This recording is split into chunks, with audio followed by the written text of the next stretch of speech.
Good afternoon, everyone.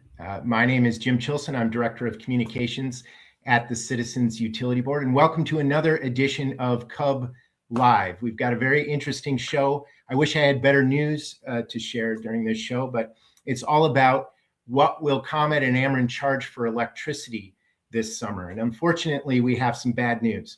A year ago, electricity prices went through the roof. They went up about 50% for Ameren and ComEd customers. And now on June 1st, they're going to they will remain elevated. So we've got some great guests today. We've got years of experience. We've got a 20-year veteran of CUB, Ani Warnock, here. She is our consumer rights specialist, bilingual. Ani, you have been here since 2006. That is amazing. Oh, you're on mute. You're right. And looking at those prices over time, you know, how they fluctuate and pretty soon I'm going to feel like an old timer myself. Like, oh, remember when the prices of electricity were at 5 cents, you know, something like that. Yeah, I know. Sad, but true. We also, thank you for being here today, Ani. We also have Clara Summers. She is the director of the Consumers for a Better Grid campaign. She's all about working for better pro-consumer policy at the nation's largest power grid operator, PJM Interconnection. Welcome, Clara. Oh, you are on. We're trying to. I was certain. Yes.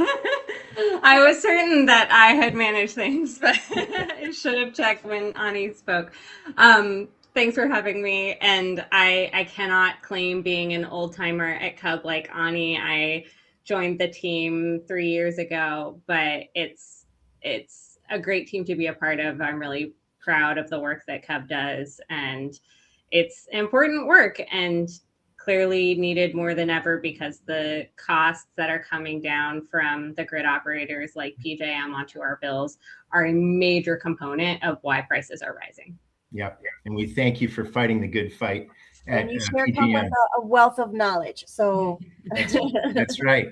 You both are veterans in my book. So let's get down to it. Let's talk about what the price is. Like I said at the top of the show, prices went up about 50% for Ameren and ComEd customers last June. This June, they remain elevated. So Ameren's price on June 1st will be about 11.3 cents per kilowatt hour. To be exact, it's 11.326 cents per kilowatt hour. That will be through September of 2026. Then the price is expected to go down. That's very important for Ameren customers. It's going to be elevated this summer. It's then going to go down. We don't know by how much, but it will go down.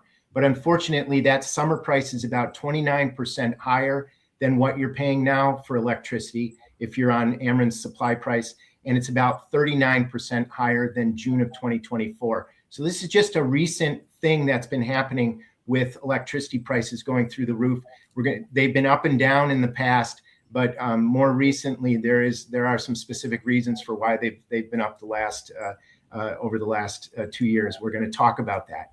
For ComEd customers, it's going to be about 10.4 cents per kilowatt hour. To be exact, about 10.399 cents per kilowatt hour. Again, that's through September of 2026. I want to stress there's going to be new electricity prices in October. Those will be fall prices. They're not. There may be a little bit of change, but ComEd's is not expected to drop like Ameren's is. So it's going to remain elevated through next May, for the next year.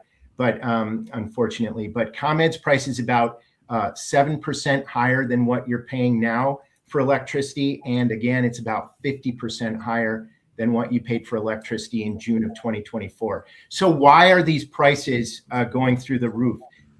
We are frustrated and very concerned that this is the second straight summer consumers will pay skyrocketing electricity prices.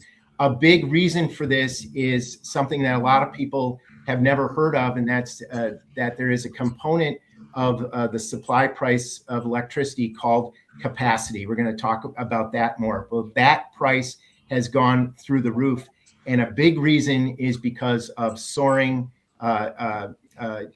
energy demand caused by data centers, new and proposed data centers. So let's get right into it. I want to talk to Clara first. Clara, we've been seeing all of these headlines about data centers. It seems like every time you turn on the TV, they're talking about data centers, the impacts of data centers on the environment, on our water system, and on our energy bills. So what do data centers have to do with us paying high electricity prices? Well, right now, everything to do with it. But you mentioned capacity, so I want to make sure that we all know what capacity is, because it's fundamental to explaining what's going on. So PJM, which is the grid operator for 13 states and DC, and that includes the ComEd part of Illinois. So that's different from Ameren customers who are in MISO. I think Jim is going to talk about that.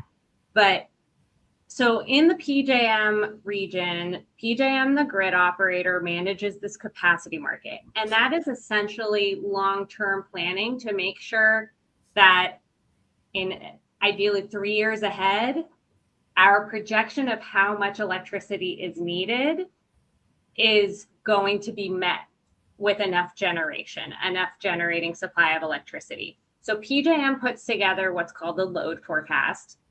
And this is their estimate of what they think demand is going to be in the future. And then based on that estimate, they hold an auction where they buy enough generating supply, enough generators who essentially promise that they will be available to operate when PJM calls them.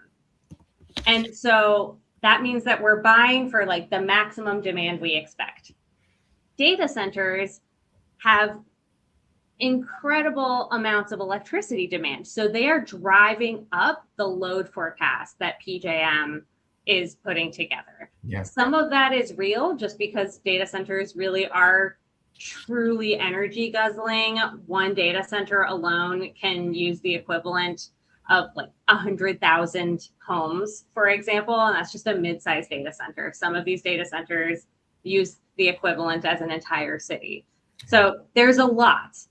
But also there's this issue of potentially speculative data centers that say, we might want to build here, and then PJM includes them in the load forecast based on what they're hearing from different utilities.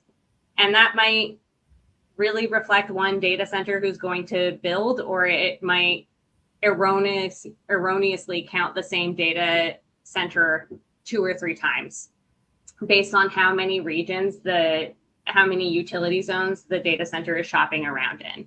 Yeah. So the reason why our capacity bills are so high right now is because we have all this data center demand, both real and speculative, that PJM then has to buy enough capacity to meet that demand. And then that cost gets socialized across all of us on our bills.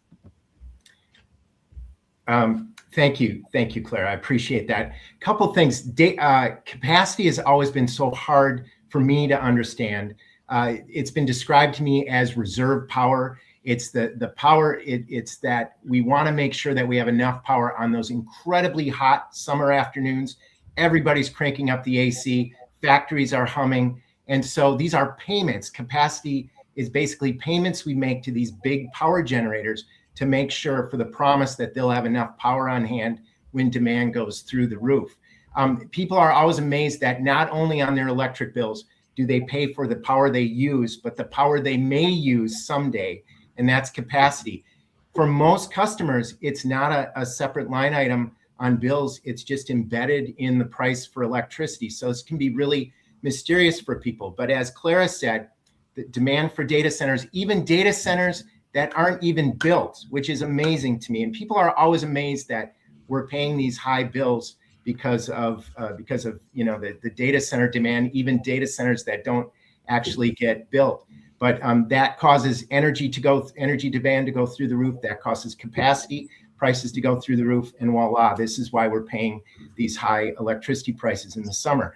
Just to speak a little bit about Ameren, as Claire said, the issues, there's a separate power grid operator that controls, that manages the power flow in central and southern Illinois, and that's called MISO, the Mid-Continent independent system operator. Up in Northern Illinois with ComEd, it's PJM interconnection. And that's what Clara spends days and many nights also working and advocating for consumers. But in the MISO territory, it's also about we don't ever want to simplify this. There's always multiple reasons. It can be very complex, but data centers are definitely a part of the rising data center, rising demand caused by data centers is another reason why the MISO capacity prices are so high and why Ameren's prices are so high. We also talk about poor policy from the power grid operators. For example, MISO last year, when their prices went through the roof, they had just implemented a new pricing methodology for capacity. And we argued that too often that pricing methodology unfairly compromises affordability for consumers. So poor policy also plays a role. Clara, I'm wondering if you could speak a little bit about how poor policy plays a role in PJM interconnection. Yes, well, and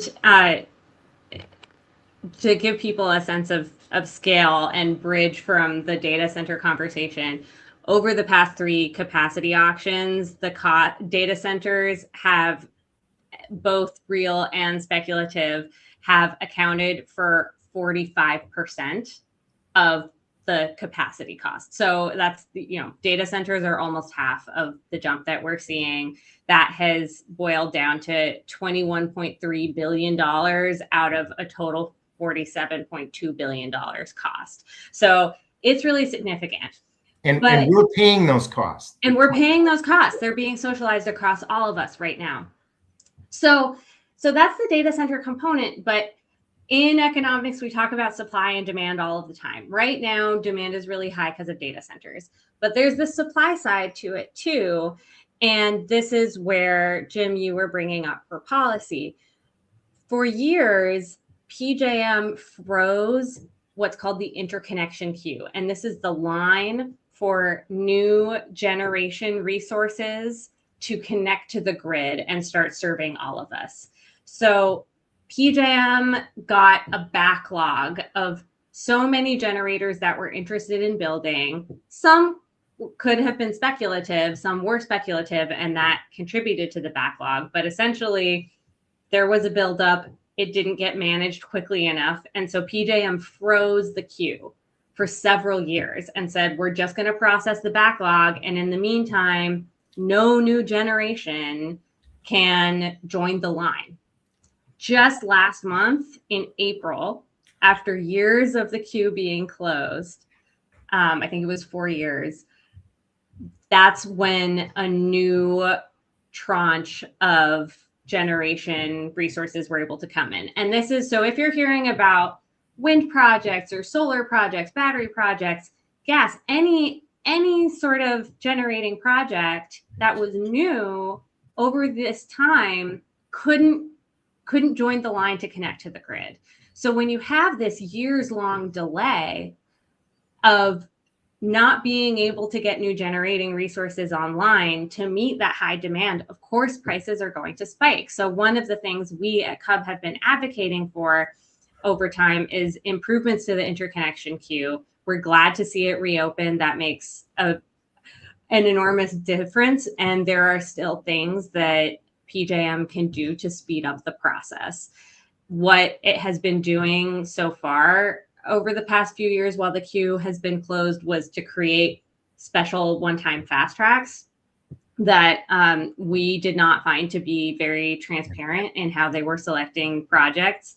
And unfortunately, many of those fast track projects also did not have a high build rate, which has been a concern, is that even projects that are going through the queue are not necessarily building. But part of that happens because they've been sitting in line for so long and lost financing or lost site privileges. So that's a major thing that needs to happen. There are data center reforms that need to happen, and we need to speed up the process to connect new generation to the queue so we can get access to cheaper, cleaner resources fast. Thanks, Clara. We've talked about this a lot, that there's a lot of generation projects in the queue, and sometimes they've waited years to get connected. And like you said, that leads to funding issues for those generation projects and things like that. And by the way, the problems, they're not as severe in MISO territory as they are in PJM in terms of the interconnection queue. But even in MISO territory, some generation projects can wait years to get connected. This is a big problem. And by the way, I said this is a recent phenomena. Just last, 2 years ago, prices were relatively reasonable.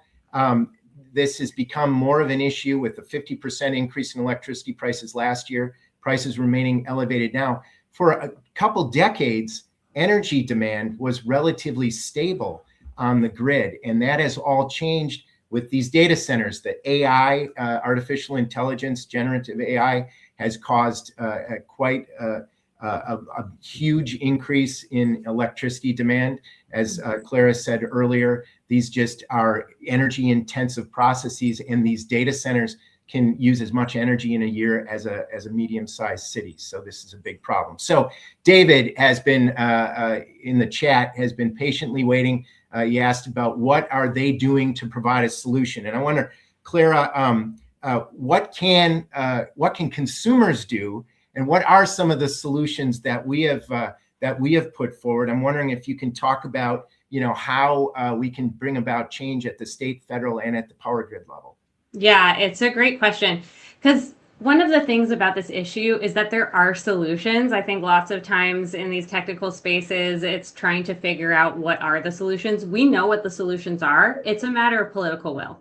So right now in Springfield, the CUB team has been advocating alongside colleagues and allies to pass the Power Act, which would require data centers to cover their costs to connect to the grid and bring enough clean power to the grid to cover their needs. And so our colleagues have been working really hard on that. Your legislators need to hear from you that this is a priority, because the legislative session is soon to be over. That's right. And this hasn't yet passed. So this is the biggest priority right now, to get this passed, to make sure that data centers that are building in Illinois are held accountable for their costs, and that they don't gobble up the electricity that serves the rest of us. So that, I would say, is the number one solution right now, is for the Illinois legislature to pass the Power Act. That's a big priority, and you can call your legislators and ask them to do so. What we are working on at the PJM level right now is PJM is planning to hold a special one-time auction that is just for generation supplies for data centers specifically. But there are a lot of dangers in the proposal. One of the dangers is that the way PJM is going to do it means that the costs of this special auction just for data centers could still be socialized among all of us. Yeah. And that's a case where we need action at the state level to say, hey, any costs from this auction that PJM holds need to go to data centers in Illinois. Don't make the rest of us pay for it. It doesn't make sense. The data centers should pay for the data centers' power. And that's also a legislative solution that we are pushing at the state level. It's something that needs to happen at PJM. Another thing that needs to happen at PJM is there is a way for data centers to connect to the grid, but be powered down during a grid emergency, so we don't have blackouts. It seems pretty common sense. However, PJM wants to include those data centers in the capacity market for the rest of us. So PJM is holding this special auction just for data centers, but a data center could say, hey, I don't feel like participating in that auction and like buying electricity from that auction. I'm just gonna hang out with everyone else in the regular capacity auction. And for now, PJM will turn them down. It's called Connect and Manage, can turn them down during a grid emergency. But in the long run, we will all be buying capacity to support those data centers that didn't want to do the work of bringing their own new capacity. And that's wrong. And the way PJM has it currently designed allows for that to happen. So that's that's a change that needs to happen at the PJM level.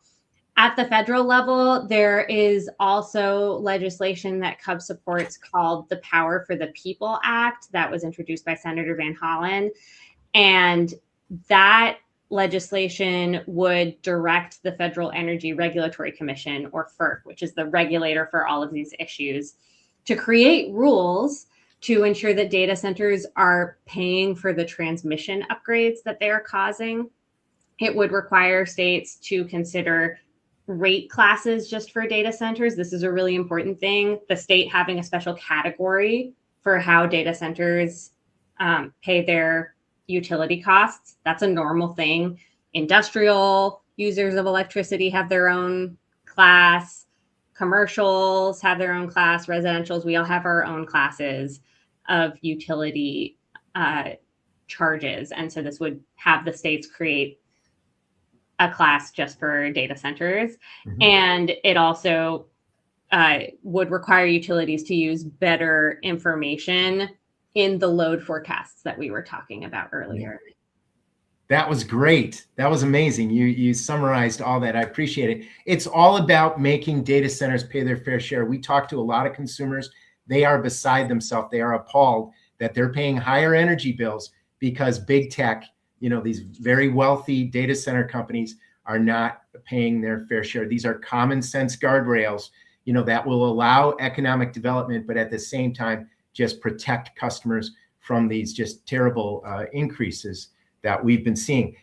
Just to tell you what's at stake, NRDC has done an analysis that said, if we don't take decisive action at all levels, power grid operators, state level, and at the federal level, that we could face rolling blackouts and bill increases of up to $70 a month in future years. So this is a major problem. It's not going to go away. It's only going to get bigger. I'm going to do one more plug, and I got to give a shout out to Donald Sherman, who's in the background today, putting things in the chat. Donald, could you put one more thing in the chat? I want to make a final pitch for people attending Lobby Day. I'm going to be there on Saturday, but there's going to be a lobby day in Springfield to fight for the Power Act, POWER Act, which, as Clara said, will institute several reforms to make data centers pay their fair share. So, Donald, if you could put in the Facebook chat just the link to sign up for Power Act Lobby Day, that would be great. We'll have we're going to do a lot of work down there, and we're going to just keep pushing this issue until we get some action from the legislature. So, Ani, you have been patiently waiting while Claire and I talked about these things. Ani, we talked about what consumers can do, in terms of activism to bring about changes in policy. A lot of people are sitting at home wondering, how the heck am I going to afford my electricity bills this summer? Very serious issue. What are some of the things that you can tell them? And I think going back to the price changes, we've seen the impact in the demand and the cost of energy in recent years. So like you said, it's just going to escalate. When have we seen prices actually go down, right? And be significantly less? So I was doing a comparison, from last summer, and at least ComEd customers are a little bit stable in terms of the prices. Like last year it was 10 cents. This year is going to be 10 cents, give or take, point, decimal. But I think and currently we're paying 9.6. And this is important to know, especially because a lot of customers, or some customers, believe that by switching to a different company, they're going to be able to lock in a better price than what they're currently paying with ComEd. So it's always important to know what you're currently paying in order to make that comparison, make that decision. And a lot of us look at the total amount of the bill rather than the per kilowatt hour price. And this is what we're talking about today, the per kilowatt hour price. And it really depends on how much energy you're using. And that's what's going to give you your overall, cost for the month. And that's where we can do something directly, because right now, okay, yes, there's legislation, there's like other factors that are impacting. There's a lot of socialized costs that we have no control of, at least currently, you know. But something that we do have control over is the amount of energy that we use in our homes. And I think this summer, for it's cooling season, so that's when most customers are going to require more energy because they want to use their cooling system. For Ameren customers, it's going to be a little bit bumpy, because they're going from an 8.7 cents per kilowatt hour, 7.8 cents, to now to a 12 cents. So that's a big jump, and especially when you're going to want to use your cooling system. So there are certain actions. It's about 11 cents per kilowatt hour. It's not as bad as last summer, but it is about 11.3 they're going up to. Oh, you're right. Last summer was the 12 cents. That was the kicker. They and then it's still bad, but it's not as bad as yes, it was. You're right. 11 cents. So if you were able to endure last summer bills, well, this is not going to be as bad. It's going to be bad, but not as bad. Right. Thank you for that correction. So No I worries. just wanted to give perspective, because I know a lot of this sometimes is a lot of information to process, but it's good to know, especially when you're comparing prices with other companies. Yeah. One thing for sure that you can do is try to reduce the amount of energy, because not only will you pay less in terms of your supply, but it overall, you know, your taxes, your delivery costs, all those like line items that appear on your bill will be impacted, because now you're using less energy. So one of those, which is like really inexpensive, and it's a do-it-yourself, is changing the filters of your cooling system. Having them clean is going to avoid your system overworking, and it's going to work more efficiently. It's going to save you about 5 to 15% on your overall cost on your electric bill. So it's an action that is going to extend the lifespan of your system. It's going to improve the efficiency of your system, and it's going to lower your energy consumption like significantly. So we're not talking about like little pennies, you know, that you're going to be saving. So I would definitely recommend doing that. Check that every season or every 3 months. Another really simple action that you can do is remove any type of obstructions like plants or furnitures that may be in front of your air vents. It sounds like so silly, but a lot of customers have these items in front, and it prevents the air from flowing. And what happens if you're not comfortable in your home, you're going to want to lower the temperature, right, and keep it cooler. And that means your system works more, and you're using more energy. So I would definitely recommend that. Did you want to ask me something, Jim? Or no, keep going. Okay. A third action that I highly recommend, it's so effective. It's an excellent way to reduce your electric bill and keeping yourself comfortable, is combining the fan with the air conditioner. Because what happens is you can actually increase it's confusing with the thermostat, but you can set the thermostat 4 degrees higher than you would normally do, and totally feel comfortable, because the fan is going to push the air, and it's going to move the air. It's going to create this draft that is going to touch your skin and make you feel cooler. With even with the adjustment on the thermostat. And keep in mind that the fan is going to keep the person cool, not the room cool. So if you're not in the room, there's no point of using the fan or having it on. You're just wasting energy. So if you are in the room, you will feel the difference, and you're going to see the difference as well in the next bill. The fourth. I got one thing to add there. I'm sorry, is that sometimes people will ask us, well, what temperature should I keep the home? And of course, energy efficiency is always about eliminating waste, but keeping your home safe and cool. we are so worried that people are going to see these headlines about high prices and they're going to keep their home at an unsafe temperature. Energy efficiency is never about that. It's always about safety. I've heard recommendations from utilities, the federal government, to keep your thermostat at about 75 to 78 degrees when you're home and awake, and maybe knocking it up, like you said, a few degrees higher when you're asleep or away. Does that align with what you've heard? Yes, and it's a total like reasonable setup for you, and so you can play around with that setup depending if you're home or you're not home. Again, if you're using a fan, because it's just how you're going to feel. You're especially when it's a 90-degree day, you want to make sure that you're comfortable. So and to reinforce what you said, of course, energy efficiency is not about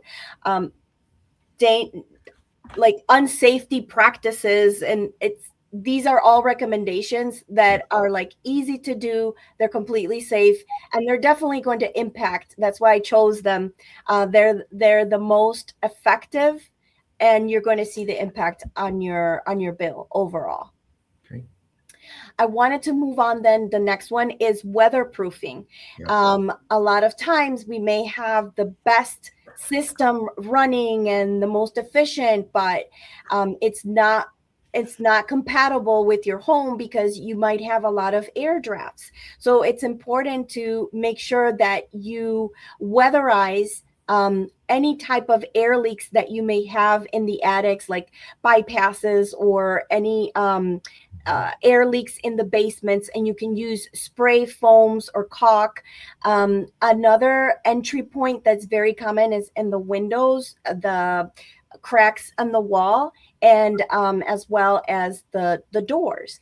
And it's really simple. You could use weather strips, you can use caulk, and there's these door sweeps. They're so inexpensive, and they're easy to install, and it totally makes a difference, especially when you have those large gaps under the door. So I would highly recommend that, and you'll see how that's going to you're going to see the difference on your energy bill.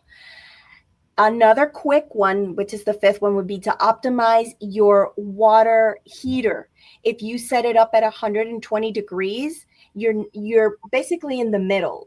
You're not overheating the system, not overworking it, and at the same time, when you need the hot water, it'll come out in a reasonably quick flow.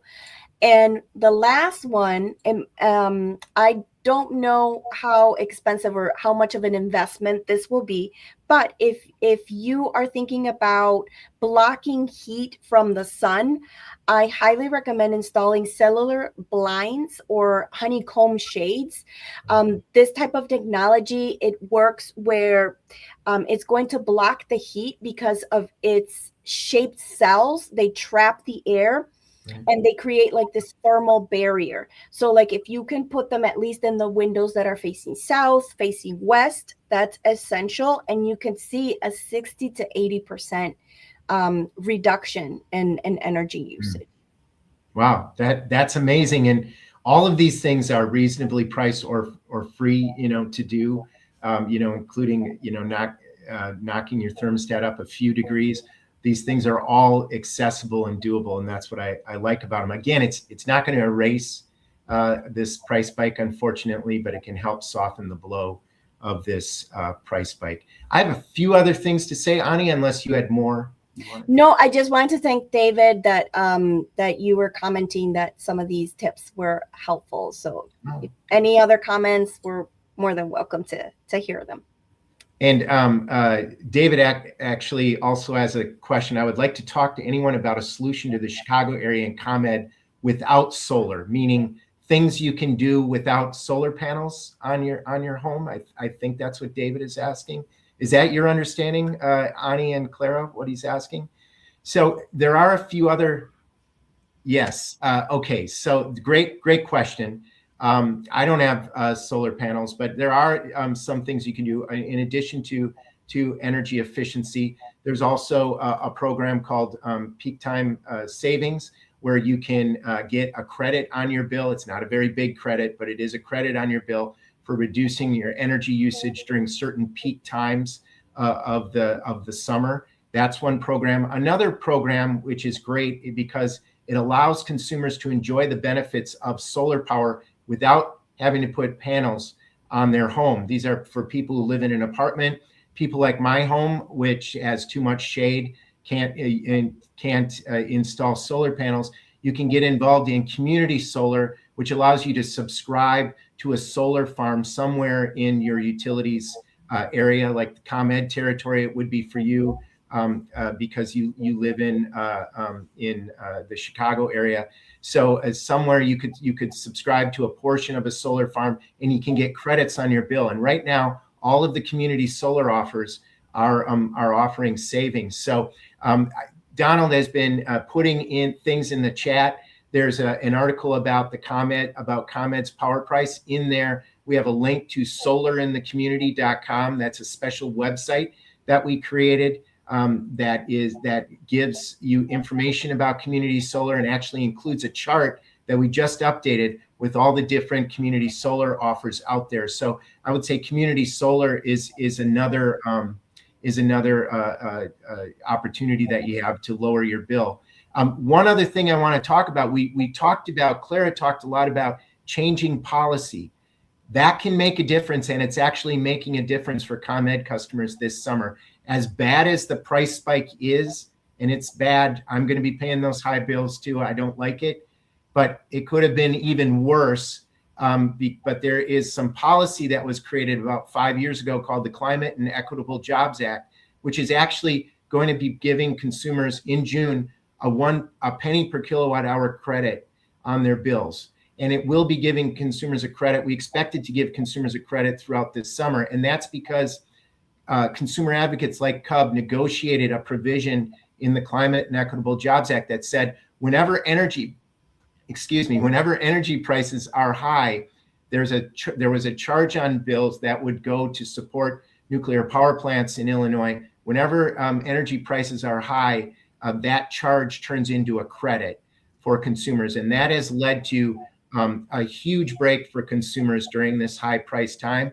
In June, for example, it changes each month. So I don't know what it's going to be in July or August, but in June, it's going to be about a penny per kilowatt hour break on your bill, a credit on your bill. So this is why we're fighting for good policy, like the Power for the People Act in Washington, the Power Act in Springfield, because strong energy policy can help lower utility bills. So that is one thing. You can see that it's called the Carbon-Free Energy Resource Adjustment. It's a line item on your bill.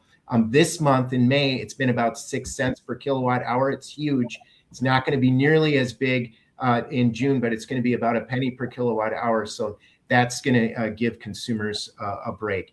To David's question or anything else, before we close here, did you have anything else, Clara and Ani, that you wanted to tell people before we enter this summer? In addition to the peak time savings, which is totally appropriate for the summer, you should definitely sign up because there's nothing to lose, absolutely nothing to lose. And it doesn't prevent you from participating in other energy efficiency programs. But I would also recommend checking out the time of use to see if you're a good candidate, because it will give you credits on your delivery portion of the bill. That's right. And that will depend on when you're using the electricity. So it's kind of like a little hybrid. You're not really paying your hourly pricing. It's more like chunks of time. Like, so if I use the energy from, I'm giving an example because I don't know off the top of my head what the schedule is, but like from 7 to 10, the price is this. From 10 to 1, the price is that, and and then you can use your energy according to the pricing, and it's supposed to save you. But not everyone is a good candidate for it. But I would definitely check that out, and even the hourly pricing. Although with all these market energy fluctuations, and some customers, sometimes get shocked with the radical pricing, but you would see the difference. You could still see savings if you are a good customer. So check that out as well. Okay. Thank you very much. Clara, did you have anything to add before we end? I think y'all covered it, and the recommendations that Ani gave and that Jim supplemented to are all great ones to pursue. And I would just say, in addition to what you're going to do around your home to save energy now, I would say call your legislator and ask them to pass the Power Act, your state legislator. This is the time to talk, not when it's already decided for you. And then you like, well, what can I do now? Like, it's done. So this is the time to voice and speak up. Well said. Absolutely. Just a couple closing comments. As Ani had said this already, please be careful about alternative supplier ripoffs. We are so worried people, again, are going to read these headlines about high prices. They're going to assume that they can save money with an alternative supplier. Over the last decade, Illinois consumers have lost more than $2 billion to alternative electricity suppliers. Even in this high-priced environment, it is likely that Ameren and ComEd are your best bets for utility supply. So please be careful. If you ever have a question, anybody knocks on your door, and I'm talking not just people who knock on your door and try to pitch you a deal, but also your community's power deal. If your community has a power deal with an alternative supplier, don't assume that that's going to be a lower price. You always have to look at the bottom line and see if it's what ComEd's and Ameren's prices are versus what the alternative supplier is offering. So please be careful. Also, we call on Ameren and ComEd. They are not profiting off this supply price. This is an increase on the supply price. They just pass those costs on to customers with no markup, but they have a role this summer. We call on them to live up to their civic responsibility, work with consumers to keep them connected, cool, and safe this summer. It's going to be really, really important. And again, we need to look after our neighbors, our friends and family to make sure they're not keeping their homes too hot this summer. So just make sure, let's all look out for one another. Again, thank you to Donald Sherman in the background. He's been putting articles about power prices in there. A great article that we have called Making Data Centers Pay Their Fair Share. It's got links to the Power Act, to the Power for the People Act, how you can take action. And please consider going to Lobby Day this weekend, Saturday. You can still get a ride there if you need it. You'll meet some people from CUB there. So you'll get to hang out with Jim. Oh, yeah. Best way to spend your Saturday. It's what everybody wants to do. Just ask my family. It's what everybody wants to do on a Saturday, hang out with Jim. But you know what? We'd love to have you. Seriously, this does make a difference. Hey, so, legislators are telling us they're hearing a lot about electric bills. Keep that up. Keep letting them know that, hey, I'm paying higher energy bills and I'm not happy about it. But this has been another edition of CUB Live. Again, the price for ComEd is going to be 10.4 cents per kilowatt hour. The price for on June 1st, the price for Ameren is going to be about 11.3 cents per kilowatt hour. Just be careful, stay cool and safe this summer, and let us know if you have any questions about your energy bills.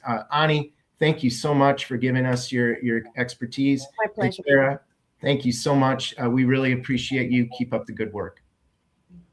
Have a good afternoon, everyone. Yeah, everybody. Take care, everyone. Stay cool.